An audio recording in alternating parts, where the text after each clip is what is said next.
What up? All my scientists, my artists, my philosophers, my geneticists, my roboticists, my biologists, my archaeologists, my astronomers. Let's get Rock that busy. shit, homie. This has been Busy from the Burbs. 2, Chip. 1, Mark Magnum. Good morning, good afternoon, good evening, ladies and gentlemen. This is Ben Busy from the Burbs, broadcasting to you from Osaka, Japan. I am joined by my co-host, XJ. Yo, what's going on? What up, brother? Not much. Just deciding if I was spanked too much as a child, Right. or if I need to be spanked more now. You can pay humiliatrixes to do that for you, and then threaten to, go public with photographs of your junk if you want. Yeah, I mean, why not? We could go down that road, but it seems like a good use of money, right? How much money do you have to be making to the point where, you see no problem with dropping $4,000 on some woman's shit that she's going to send you in a Tupperware? What is wrong with people? I don't know, man. Maybe I'm fucked up for judging. I shouldn't judge. Yeah, I mean, we all have our things, I guess. Yeah, we do. It's just, you gotta watch out, because I think that Judeo-Christian shame mechanic really taints, even when you're still an atheist, it's so pervasive in the culture that you can't really extricate it. Because it's like sex stuff is just some weird taboo why is it different? It is, right. In the West, it is. Yeah, definitely. In Japan, it's not really like that. I mean, there's still the shame function, the shame mechanic looms heavy in Japan or over Japan and over the Japanese. It's pretty scientific over here. It's down to a fine, right, a fine point. But it takes a different form. I don't know. You could go to Papua New Guinea and they have entire cultures where they're raping boys. And they presumably have no shame whatsoever when it comes to that. So. Wait, so are you telling me that Japanese women don't have naturally blurry vaginas? No, they have naturally blurry vaginas. That's not what I'm saying. I'm saying no, I'm just thinking about the porn. Yeah, I know. Yeah. Pretty it's lousy. Weird. They're and then the fact that they can't show pubic hair in cartoons. What? Yeah, so then what you get is the effect of what? Basically every cartoon Japanese character is just Brazilian wax in it? Is that how that works? Yeah, I guess so. I heard the other day, I don't remember who told me, but the reason they have tentacle rape is because they're not allowed to show penises, so they just use tentacles instead. That's probably a clever way to get around it, yes. I wonder if there is kind of some deep, what would you call it? Preternatural attraction that women have to tentacles in general, though. I wonder if that speaks to some actually latent psychological, desire or whatever that we just haven't really figured out in the West. Yeah, we have a mutual friend that went to some 12-story sex shop when he was in Tokyo, and he said, I believe he said there was an entire floor dedicated just to tentacle dildos. It's just all tentacle dildos. Yeah, a whole floor. I remember because I was with them when we were in Tokyo. We went to that place. I was there. I saw the tentacles. There were many. Wow. Varying size and shape and material. The concrete one I didn't really understand, though. It's why would you want a concrete dildo? Self-punishment. I guess. I mean, doesn't it shed dust? You're going to get your orifice dirty.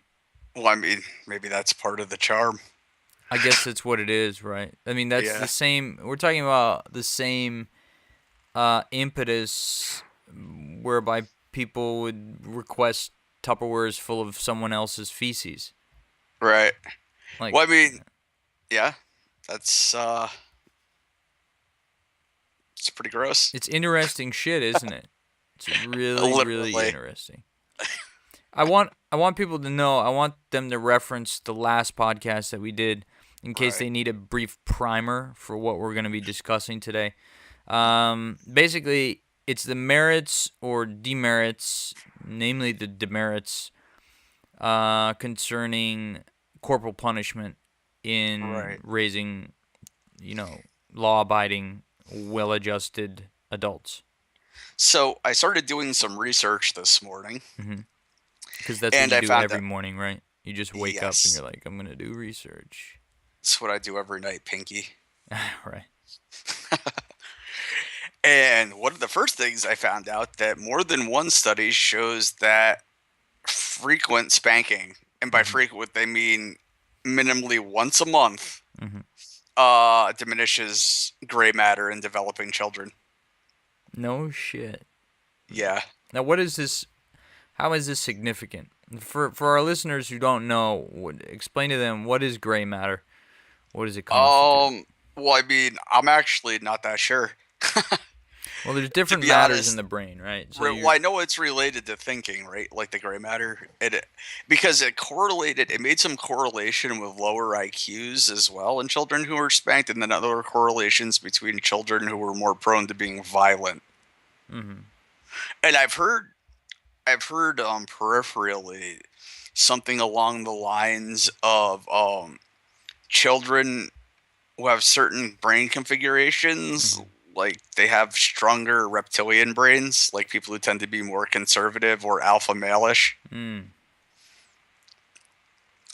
I don't know, like I'm very uneducated in neuroscience, so.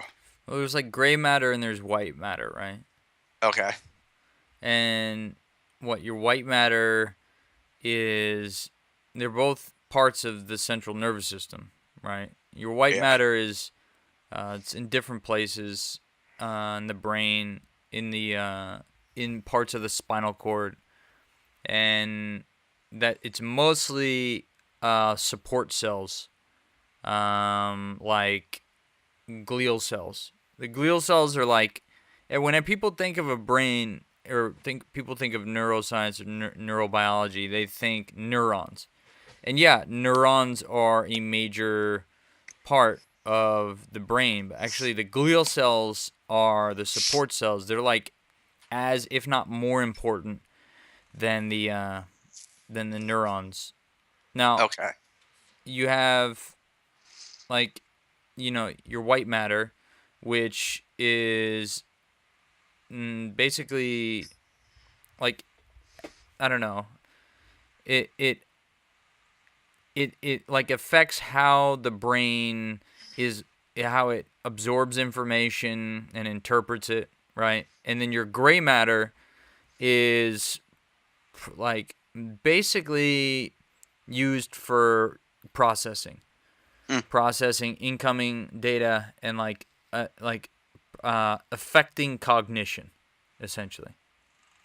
So if a child is spanked at an early age, and this limits the amount of gray matter that they have? Yeah, I think they used the word reduced. It reduces it, right? So This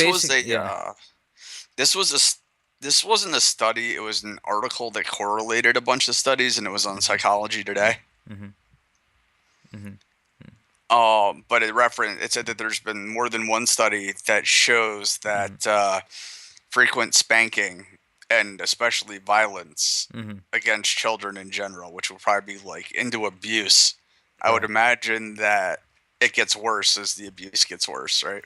Right. So what's happening is like their ability to really think and imagine. Even I'm sure that people like the victims of abuse have difficulty like being creative, I would think. Well, that segues me perfectly into my next thing.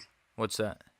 So it seemed to imply that children who are spanked have a reduced capacity to self-regulate their behavior. Like we're talking ADHD type kids? Well, no, more that sense the locus of control is external, that they don't have to develop it internally. And I don't recall outright saying this, but it seems to me that it's possible that a lack of creative thinking in terms of like reaction to your environment may actually just be something. It may be a lack of stimulation from that leads to less gray matter. Does that make sense? Like that could be something. Less stimulation from your environment leads to lack of gray matter. Or interactive. Yeah. Yeah, I would Right. agree. So, because like when you're imagining the outcomes of things, if you get spanked, you just know that getting spanked is the outcome of all the things that you do that you were told that you weren't supposed to do. But I think that shields you. So if I spank you for overeating every day, you're going to be shocked when you become diabetic at 40. I think like it might create some kind of disconnect. Plants a seed. It creates a disconnect between the actual consequences and that spanking is an artificial consequence. Right. I can see that giving rise to all types of neuroses. Right. And then if you consider like how ineffective punishment is in criminal justice. Right. Yeah, look at repeat offenders and everything. It's like, right. It's ridiculous. Yeah, so punishment, but I always thought that we put people in prison not to punish them, but just to stop them from hurting other people. How do you explain to really good friends of mine who got the shit beat out of them on occasion as children? It might not have been serial abuse, but, you know, they were typically from the South, different households, be it black or white, and they were told to go out into the backyard and they're going to pick their switch that they're going to get whipped with. Right. How do you explain to these people who are now actually, if you were to meet them, you'd say this is a pretty upstanding member of civil society. This is someone that I feel like I could trust with my children if I needed to, or something like that. You know, this is someone who is worthy of responsibility and someone who is dependable and reliable and you can count on them. How do you explain to them, because from their perspective, what they see is everybody else around them, like the people that they may have grown up in close proximity to in lower income neighborhoods, they're either dead or in jail or selling drugs. But because they were beat, they feel like they're disciplined, and they attribute their relative success to a stern parent, a stern upbringing, strict upbringing. Right. So the first thing that I would point out is that correlation does not imply causation. Yeah. We have to start there always, yeah. I think. And then from there, I would say that they're using a false example because they're not comparing themselves, because they don't know what if they would have been 10 times the upstanding citizen that they are now if they weren't spanked. They can't know that, can they? So it's like, what is it? They call it like, it's not false equivocation, is it? Yeah. Or false equivalency? I don't know if it's, no, equivocation's where you like state a point and then like you half-heartedly back off it. I think it's false equivalence. Right, false equivalence. Right. Where you say that there appears to be some connection between two things, when in fact there is none. Then I would ask you a question. Are you more likely to trust someone who acts because they were taught to be afraid, or someone who understands the rationale behind why they're not doing something? Like they understand the nuance and the intricacies, and they're actively choosing not to do something because of the moral imperative of it, because they think it's a bad thing to do, not because it was reinforced by the carrot and the stick. Because like spanking doesn't teach morality.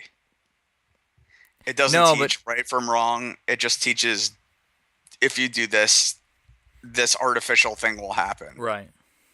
And so if you could avoid that artificial thing from happening, you're divorced from all the real consequence. Don't you see that happening in the real world all the time? How many employees steal from their employer when they think they can get away with it, Right. or do other things when they don't think they're going to get? And also, I think that Right. spanking reinforces it for children to lie. Oh, right, because they're trying to escape the pain. Right. Whereas if you go from the rational perspective of, I realize it's difficult to teach empathy to a child, that's like, that biologically it's a problem. I don't remember all the details, but there's something about mirror neurons that happen, especially in males, between the ages of like 15 and 23 or something like that. But we were kind of getting into that before about the people who are jihadists, right? Most of them in that age bracket. Though the guy who shot up the place there in California, San Bernardino. San Bernardino, he was like what, 27, 28? 28. Yeah, but that's still relatively young. Right. Yeah. I have something to add to this discussion, right? So, I mean, you have two motivators for behavioral change. You have reward and punishment, right? Right. And it's been proven in laboratory environments. Granted, it's probably, contingent on the way that the experiment was designed or executed or whatever, but that that a human being will respond more quickly to the threat of violence or pain or punishment than they will to the promise of a reward. Interesting. Because what I've read in psychology is that negative reinforcement ultimately almost never works, and positive reinforcement ultimately almost always works. Yeah, and it also depends on what kind of positive reinforcement too, like that. Well, let me ask you this. In what instance would someone... I think the instance of someone respond positively to negative reinforcement is one where someone's self-esteem is already fractured, and they feel, and then they go into that perfectionist mode. So shaming spurs them forward to like alleviate that shame. But that's in a person who's already been psychologically damaged. Right. Yeah, that's the thing with these studies is there's no way to get like a baseline because everyone has been, unless you could like build an AI and model it virtually, like you're not going to be able ethically to get like permission to basically raise children in a controlled environment where you can, set all the variables and track everything. It's not gonna happen. So go ahead. Well, I mean, I'm just thinking about, the whole thing about whether or not people are born gay. And it seems like they are for all intents and purposes. Right. But there's so much stuff that goes on inside the womb and like before the age of 2 that there's no way to access or articulate that. How do you really know for sure that there aren't invisible factors to which we're unaware? I think that we're always, more often than not, like ignorant of all of the variables that could be affecting a certain outcome. We just, in science, attempt to, I don't know, uncover a bare minimum set that we can then kind of, induce some general rule from. Well, I mean, we see catastrophic reorientations of the brain through plasticity in short periods of time, don't we? Especially in young developing people. Yeah, absolutely. So it's like, maybe it's all up in the air. Maybe it's, I don't know, but like, I don't like going into the nature nurture because it seems almost like a false dichotomy at this point. Because it feels like they're the same thing. It's especially with the brain plasticity. Right. We need some new paradigm. Yeah, I don't think that it makes sense to operate in that anymore. This is important. I have a study here published May 6, 2015 by the Washington University in St. Louis. And the headline reads, I guess this isn't the paper. I can link directly to the paper. This is an article that was written on it, but it's called. How long ago was this? It was this year, May. Okay. Carrot or stick punishments may guide behavior more effectively than rewards. When it comes to rewards and punishment, which is more effective, the carrot or the stick? A simple experiment devised at Washington University in St. Louis suggests that punishments are more likely to influence behavior than rewards. The results would stem from a study involving 88 students at the university, are available online in the journal Cognition. The study found that losses or punishments had a measured impact 2 to 3 times greater than gains or rewards. This is what we do as human beings. We tend to over-exaggerate the impact of losses or punishments, and we tend to undervalue the impact of rewards. So, but let me ask you this. Mm-hmm. How many of those students were raised and are used to that paradigm already? Right, exactly. Like I said, there's no way to get the baseline. And Right, here, they're kind of enculturated towards that outcome, right? Right. You have to understand also the punishment that they prescribed in the experiment was taking tokens away from someone. Right. That's the next thing I was about to say. Is like that doesn't validate spanking as effective. No. In any way, shape, or form. There's no way to really be able to test this, like. Unless you want to get into insane human experimentation that probably violates the Geneva Convention and international law. Yeah, I can imagine, like, you have a room with a subject, and then you have a guard with a gun, and the guard is under the order to murder the subject if they can't, like, learn Chinese, like, within a given amount of time. They have like a book there on Chinese, and they're supposed to like learn it. Like, they have only so much time. Will they be able to perform well and learn the Chinese until the prescribed time is expired, or will they paint the wall? Like, what's gonna happen? Yeah, I don't know. Test. Right, but on the other side of what they're saying, though, let me get this right. So they don't prescribe what the reward is either, and they don't. You know what I mean? It's as ambiguous on both, or it's ambiguous on both sides as to. And here's the thing, and is reward always the reason to do something? Mm-hmm. I mean, if you find $100 on the street, it doesn't feel very rewarding to just go give it to the cops, does it? No. I mean, it feels rewarding to keep it. So is that always reinforcing the best behavior? Right. There was an article on Reddit yesterday which said that babies who share they measured, I don't know how you measure this. I guess if they're laughing and smiling, but they were happier than babies that don't. Happier is a nebulous term scientifically, isn't it? Yeah, but what I'm getting at is like altruism. Like you said, like you're not necessarily just doing it for some kind of monetary reward or otherwise. Like you're happy sometimes just for doing something good for somebody else. It's strange. Maybe.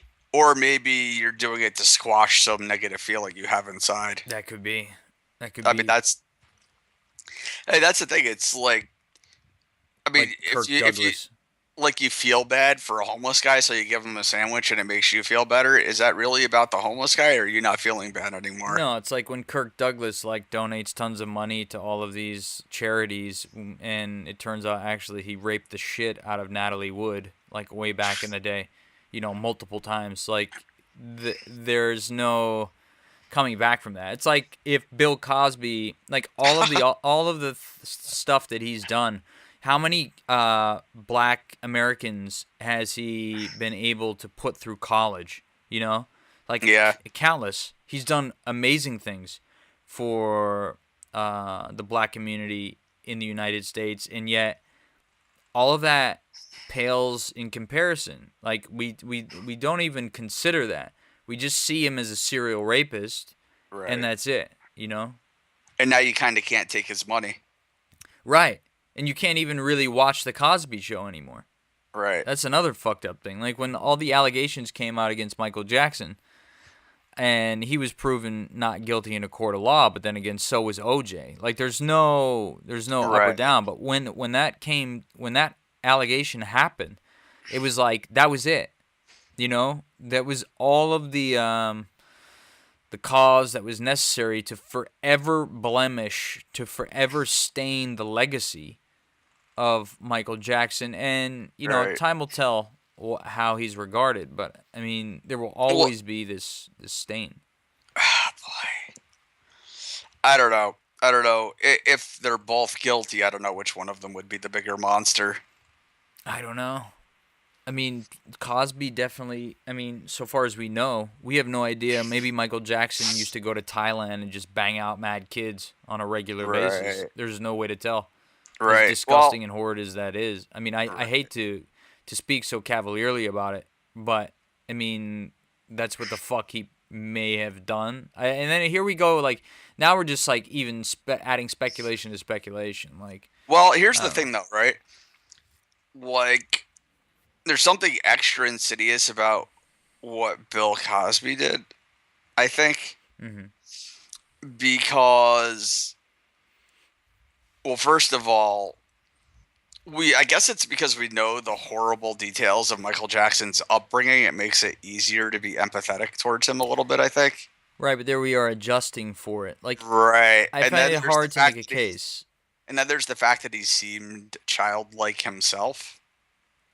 Yeah, but we're making to make the case. You're what you're doing. You're setting up. I want to hear the rest of what you're going to say, but what I'm saying is that, and I think you would agree, like raping a child takes precedence in terms of a horrible act over maybe drugging a grown woman and having sex with her asleep body. Like, I think the raping of the child, like it's even worse that they were possibly conscious at the time. You know, at least if you drug me and you rape me, at least I was fucking unconscious. Like, I don't know, like, although women would probably get mad at you for saying that. What?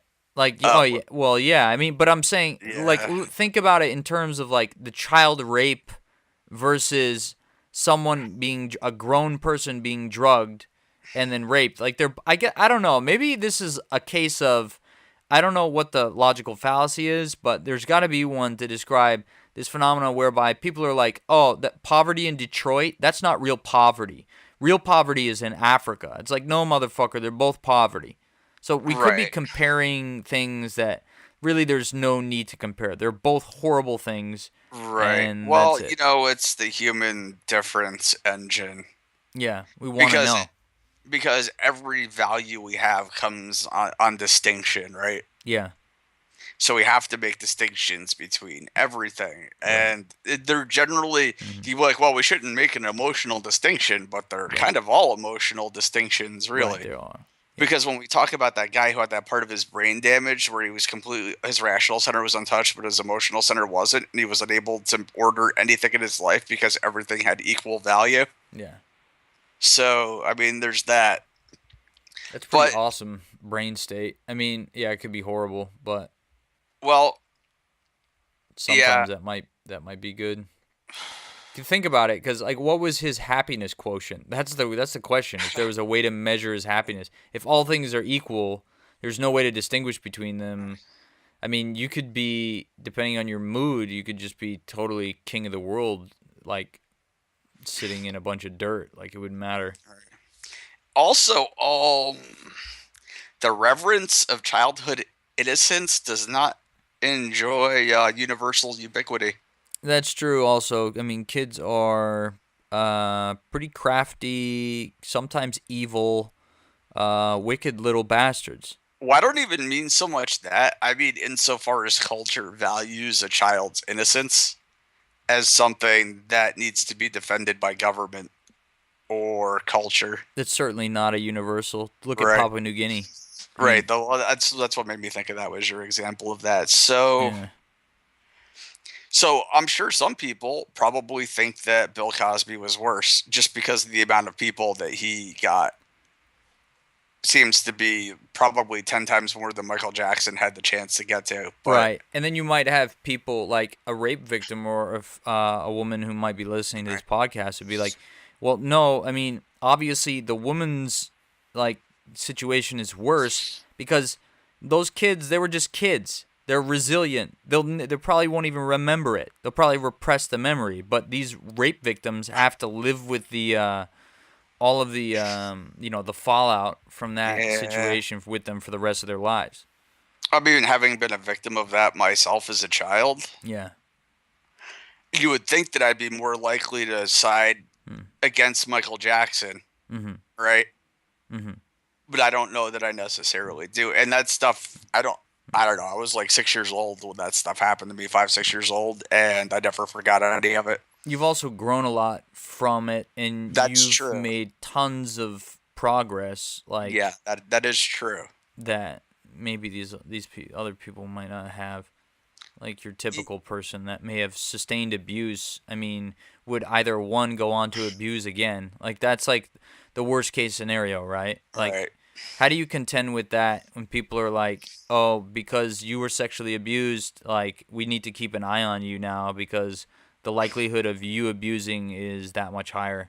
How do you apprehend that? Right. Well, then if you're talking about a monster making monsters, then maybe Michael Jackson like spawns 3 or 4 pedophiles. Oh God. And then that cascades and cascades on forever, right? Yeah. So, I don't know. I think that most people would probably say Michael Jackson was worse. I think there's certain people who have certain political agendas. But I think that most people in the United States would definitely go with Michael Jackson. Just because of our Western sensibilities. Right. Like, well, I mean, there's also the fact that Bill Cosby's guilt seems far more certain than Michael Jackson's.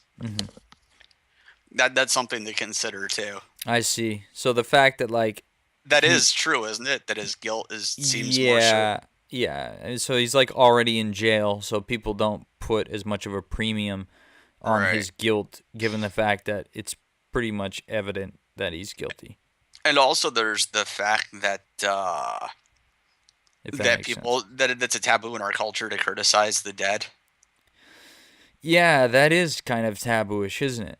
Yeah, it is. It definitely is. It is. Although that causes problems for abused children because that stops them from feeling the feelings that they should feel. And what happens when you're traumatized by your parents is you can't deal with it at that time, so you stop emotionally developing down that line.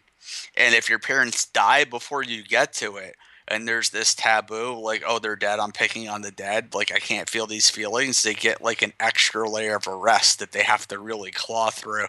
And it's pretty devastating. There's no resolution that's easily available there. There are strategies that are being developed to you don't need to reconcile with your parents. That get like the whole thing is to get them to stop. Like you probably should consider confrontation at some point. Okay. But you can't have the outcome of your therapy married to the outcome of the confrontation. So the confrontation is just like one page in the book of your recovery. It's about being heard. Does it need to happen? Like that's what I mean. Like what would you prescribe to someone? One of our listeners out there may have suffered abuse of some sort. Obviously, number one, we're not fucking psychologists, so don't 1 second. Don't take this advice and like go and immediately do what we say. But like, what advice would you give as someone who has survived abuse and presumably has gone through these steps and everything? What's done? Okay, so this confrontation stuff and the stuff about the dead is from a book I'm currently reading called Toxic Parents: Overcoming Their Hurtful Legacy and Reclaiming Your Life.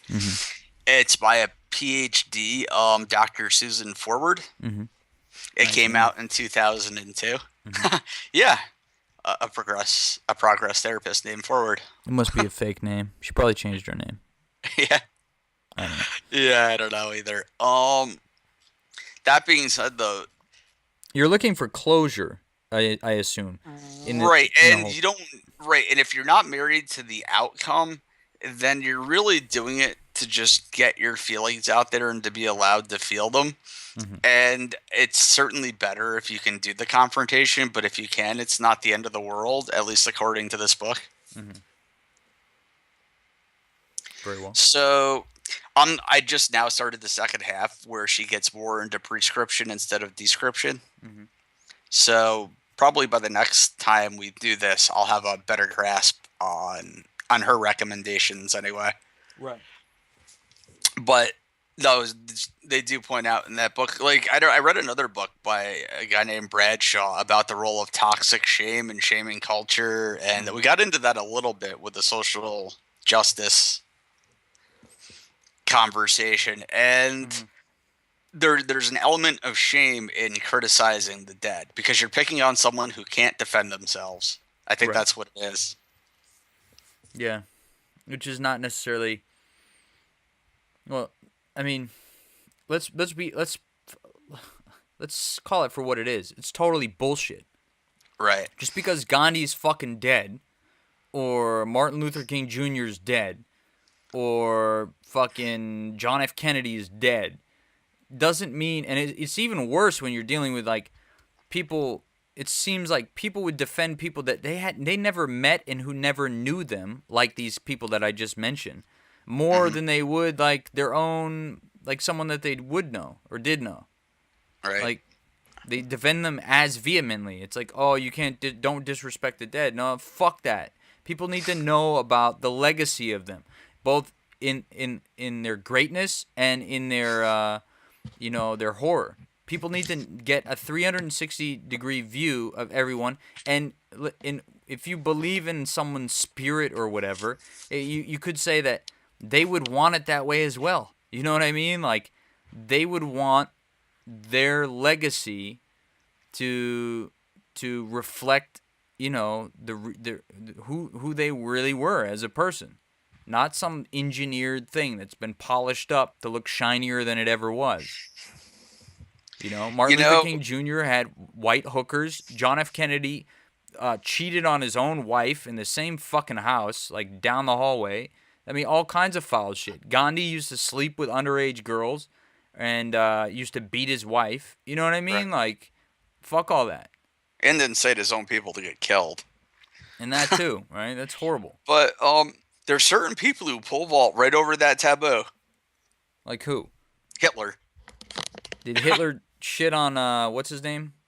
Well, he pole vaulted right over that taboo. Nobody has any problems with criticizing Hitler just because he's dead. Oh, okay, no, yeah, Hitler, right? Yeah, Hitler is like, I'm about to say poor Hitler, but it's like, you know what I mean? Like, he is literally the most demonized person who's ever lived.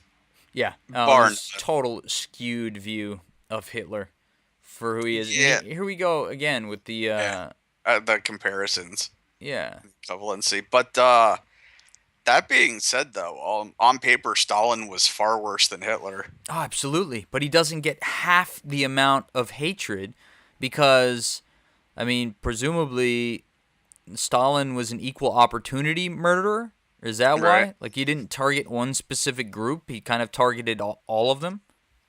I recall reading, I haven't been able to re-verify this information. Mm-hmm. Yeah. But I recall reading that Stalin was planning a Jewish purge in 1952. Mm-hmm. And then he died in 1953. And I think Khrushchev took over and didn't go through with it. Scary, man. I don't know if that's a fact, but I definitely read that about 10 years ago. But I Googled it a couple times and I came up with nothing. So it might be BS. Even without that, though, I mean, Stalin killed orders of magnitude more people, millions and millions and millions more than Hitler ever even got close to doing. Yeah, but Stalin had like 40 years to do it. That as well. Right. Hitler probably killed more people in the concentration. Well, unless maybe the Ukrainian farm thing. Here we go with the, what is this? This is like no true Scotsman fallacy for homicide. Like, oh, no, you're not a murderer. You only killed, 6 million. Right. Oh, no, yeah, you got to kill at least 10 million in order to be called a murderer. Yeah, Pol Pot's a small timer. Right, yeah, Those exactly. The piddly Khmer 3 Rouge or whatever. million Cambodians. Psh, Yeah. can't even come to the table with 3 million. Have you seen that documentary by what's his name? Josh Oppenheimer called The Act of Killing? No. You haven't seen it? No, I'll definitely watch it, though. Oh man, you got to see it. It's fucking crazy. So, The Act of Killing, for those who haven't seen it, is a documentary by this filmmaker, aptly his last name is Oppenheimer, and it's about the Indonesian killings of 1965 to 1966. It says here in the Wikipedia, ostensibly towards the communist community, where almost 1 million people were killed. Now, in Indonesia during these years, there was a healthy, kind of robust, growing but still minority Chinese immigrant merchant class who were ethnically Chinese, but they were living in Indonesia, and they were, enjoying the fruits of what come from a hardworking merchant class in any country that you would get that. And of course, at the time, the anti-communist rhetoric was at an all-time high. We're talking 65, 66. And of course, because of their Chinese heritage, they were kind of looked at as communist sympathizers. This mixed with the fact that they were enjoying relative success versus their, maybe full-blooded or pure-blooded, quote-unquote, Indonesians, inspired a lot of acrimony and distrust and hatred and all kinds of other irrational, fear-based reactions. Sounds familiar. Yeah, right, exactly. And this is like the I've- same thing that's carried out all these different places. Hopefully we've grown from this as a species. I hope that we have. Anyway, so they interview this guy. So Josh Oppenheimer interviews this guy. I forget what his name is. It's not even worth mentioning his name because he's just a scumbag. But this guy was basically like a de facto enforcer for the government that used these gangsters to as a death squad to go around and basically either one, extort money from the ethnic Chinese or just murder them. And this guy, this bad guy, was interviewed by Josh Oppenheimer under the auspices that they were going to make a Hollywood movie because he was a movie buff. That's how Oppenheimer got in here, because he promised to like make them into movie stars or whatever. And they fucking love movies, American movies, because they ran a theater during the time. And they would get all the American movies and whatever. Anyway, they end up making this documentary where this guy is reenacting. Oppenheimer gets this guy to reenact and take him to the places where he committed all the murders. And this man has like no conscience. There's no sympathy, there's no regret, no remorse, nothing. But they interview another one of the guys that was in the gang at the time, and you can see he's deeply affected by it. Affected by it. And he can't sleep at night, and his dreams are haunted. And just a fascinating look at this. I had the pleasure of going to school in Osaka here with an ethnic Chinese Indonesian who relayed to me the stories that his parents would tell them about Indonesia, and he had to flee the country, or his parents had to flee the country at the time, and I think they were in Singapore or elsewhere, or Malaysia. I'm sorry, they went to Malaysia. But frightening stuff, and really an amazing glance behind the veil of sanity to look at the the craziness that is someone who would be able to do something like that. And he would kill these people with wire, like a wire that was like through a wooden dowel, or wrapped around a dowel, and he would strangle them. And he said he started killing them this way so that the blood wouldn't get on him, because as he would as he would use the technique or however he would kill them, open up their throat, or I don't know what he was doing, he would get blood on him. So now with this wire, it was like this length of wire, he could kill them at a distance and be able to stay clean without blood. Yeah, I mean that's It's fucked up, right? It's intense. It's really intense. And Yeah, there's a sequel to this film as well. I haven't watched it, but presumably he goes back and gets another interview with the guy or something.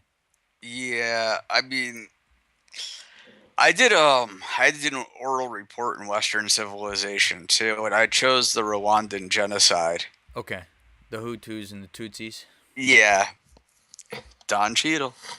Yeah, man, it was a great Hotel Rwanda. It was a great film. Pretty accurate too, actually, for the it? most part. Yeah. I mean, the barbarism with the method of murder was Right. just it's frightening. Machetes. Yeah, it's I think it's beyond the rape of Nanking even, because those people were strangers. People were doing this to their neighbors and their own family members who were married in. Could you imagine just macheteing your and like even people who were half breeds? So like you might chop your sister's baby up with a machete because he's like half the wrong tribe. That's so fucked up.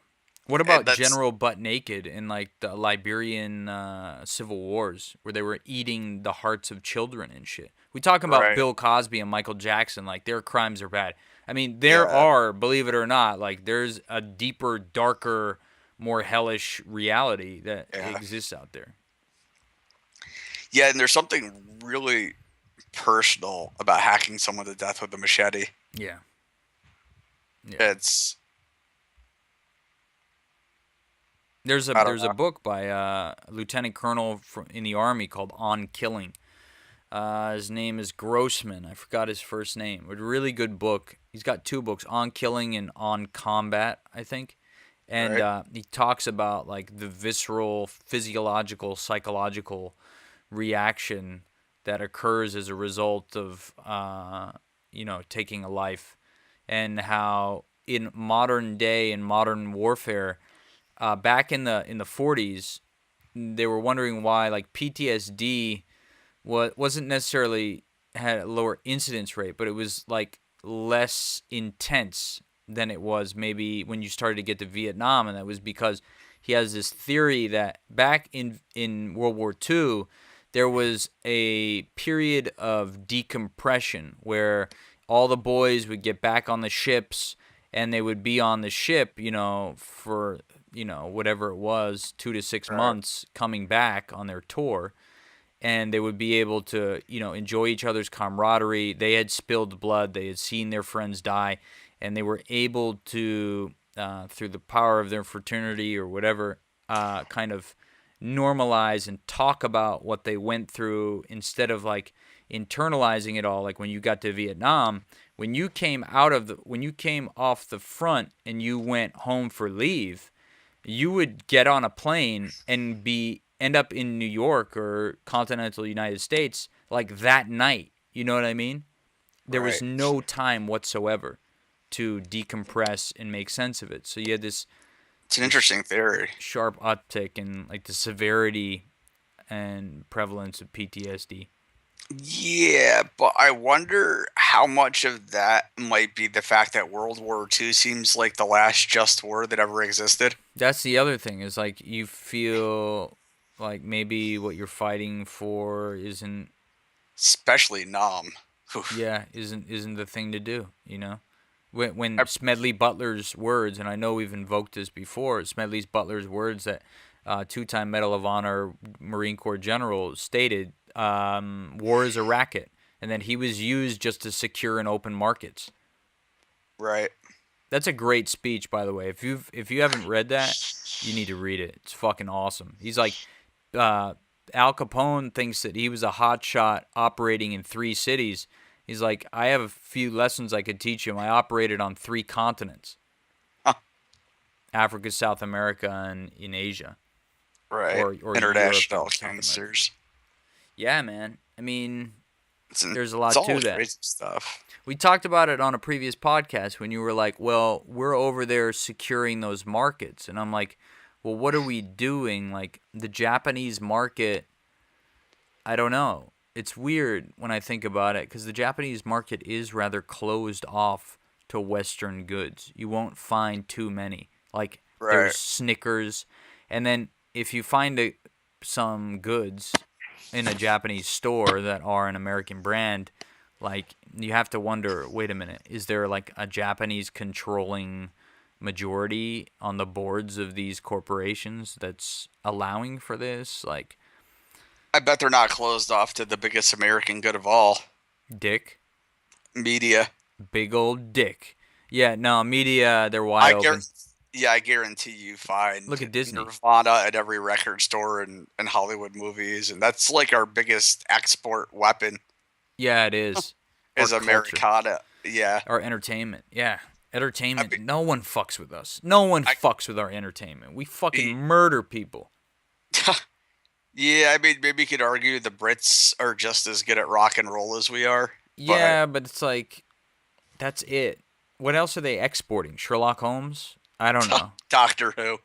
I love Sherlock Holmes. Not really a Doctor Who fan, man. I tried to get into it, but it was too slapstick for me. Yeah, I need my sci-fi to be serious. Doctor Who's got a pretty big resurgence in the United States right now. Yes, it's huge. Yeah, I mean, I don't get it personally, but whatever. Harry Potter. Okay, yeah, Harry Potter. That's huge. Harry Potter's a way bigger, yeah. Yeah, Harry Potter was the runaway hit. It seems like it came and it went, though. I guess the same thing with George R.R. Martin. Like, he's British as well, right? Yeah, and so is Tolkien. Right. So they have like the fantasy. Yeah, the fantasy locked up. But we have sci-fi, which... Yeah. No one's beaten American sci-fi, so far as I know, except maybe Murakami, but I guess that's like quasi sci-fi. I haven't read much Murakami, so I think we lost on horror too. How do we lose on horror? To the Japanese? Oh yeah. I don't know. Man. Freddy Krueger. I didn't watch The Grudge or any of those films, but our staples: Freddy Krueger, Jason, and Leatherface and Pinhead. I mean, who's fucking with that? I mean, first of all, that stuff hasn't been good in 30 years. Yeah. Excuse me. Yeah, that's true. There's some truth to that. Maybe the first few of each of those was like pretty okay, but was Wes Craven British? I don't know. But no, he was born in Ohio. Raw. Right. Yeah, I don't know. No, it seems like there's like stuff like Audition. Mm-hmm. What do you mean? Audition's a Japanese horror film. I'm not a big horror fan, quite honestly. Right. I like it when people mix horror and comedy, like with Evil Dead and John Romero and all that. I fucking love those films. Yeah, I don't even consider the Night of the Living Dead movies to be horror movies. They're more social commentary to me. Yeah. It really shows. It's actually a good lesson in the world, in self-esteem and externality and internality. Because once people get boxed in, right, and they can't get to the outside world anymore, and they're stuck with themselves, they turn on themselves and each other pretty quickly. Is this supposed to be typified by like your standard zombie in any given Evil Dead movie, or? No, not Evil Dead, but I'm more thinking like Night of the Living Dead. Night of the Living Dead, that's what especially I mean. Dawn of the Dead, when they're holed up in the shopping mall and they start going stir crazy. Okay, all right, yeah, kind of cannibalize themselves. And they're like, "What have we done to ourselves?" Yeah. It's funny. I'm sure you love Shaun of the Dead, huh? I liked it. It was a welcome departure from your typical like Walking Dead, which tries to take itself so seriously, and it's just like, right. And now there's a spin-off. Like, I'm so over the zombies thing, man. Like, it was maybe 2 years ago. I was like, okay, saw the horizon, good to go. Back to normal. I grew up on Night of the Living Dead and stuff like that, and I had a resurgence of zombie love probably around 1996 because of Resident Evil. Mm-hmm. But after that, I burned out on it again. I'm like, there isn't much to do with it. Yeah. It goes to a certain extent, and then it's just that formula iterated infinitely. And that Right. every episode of The Walking Dead is almost interchangeable. What matters is like the human drama, really. The zombies are just kind of the backdrop against which this human drama takes place. Right. I don't know. It's like the opposite of The Stand. Right. Because The Stand, the whole world is wide open to everybody, and you have so few people. But in zombie things, humanity's like put into the tiniest pinhole of corners. Did you hear that Idris Elba might be getting the role of Roland in the Gunslinger Dark Tower movie adaptation? No, I hadn't heard that. That's interesting. I actually got disappointed because they were supposed to be making a movie version of At the Mountains of Madness by H.P. Lovecraft. Didn't It was gonna be directed by Benicio del Toro. Oh, awesome! And starring Johnny Depp. What? And they couldn't get the funding, I guess. I don't think Lovecraft has ever been, or I shouldn't say Lovecraft. Cthulhu's never been done justice. No, never. Never. You gotta CGI that shit. You gotta CGI the fuck out of that shit. Right. And CGI is just not to that point yet. There's so much depth to Lovecraft, man. He's so awesome. Like, that guy is like, I mean, yeah, he was a fucking evil racist, but his horror is like just so dense and so full of so much, like, I don't know. Like, it is. Like, it could be real. Like, it could be real. These tales of, like, the cult from Arabia, he said, that worship Cthulhu and, like, all of that. Like, the whole mythos is fucking engrossing. Yeah, it's because it takes horror and it expands it to a cosmic level.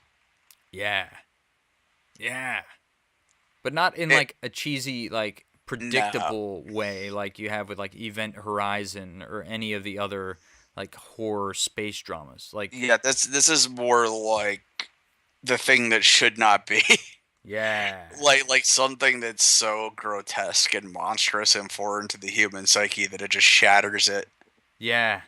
Oh, and we try so to imagine it. And we try to imagine it, but it's like just beyond the periphery of imagination. You can't. You are designed, like, physiologically to not conceive of it because it will completely upend you. Yeah, it's like at the beginning, he says that, man has been hitherto little unharmed by his exploration, but he has the handy inability to correlate facts into a meaningful whole that would allow him to uncover, like, that's the beginning of the Call of Cthulhu. Right. Yeah, stating, like, there is this, like, built-in mechanism, human psyche, not to put things together, to live in ignorance, because the truth would be mind-shattering. Right. It's fascinating stuff, man. He was deep. Like, there are great literary minds to come out of the United States in the 20th century. Like, Philip K. Dick, obviously, for science fiction. Like, that was a high water mark. Of course, was Heinlein American? I'm not sure. But I don't think that William Gibson gets enough credit. Yeah, Gibson as well, right? Gibson was... Because he kind of invented, like, the concept of the Matrix, didn't he? He invented, like, the concept of the internet as we know it, kind of. Like... Right, and virtual reality, and, like, he mixed in synesthesia, and... Yeah. Yeah, Gibson is fucking awesome. Neuromancer. And Robert E. Howard is really great, too. But he's not very... I haven't read any Howard. He wrote Conan the Barbarian. Okay. Yeah, all of it. And the writing is way, way better than the movies.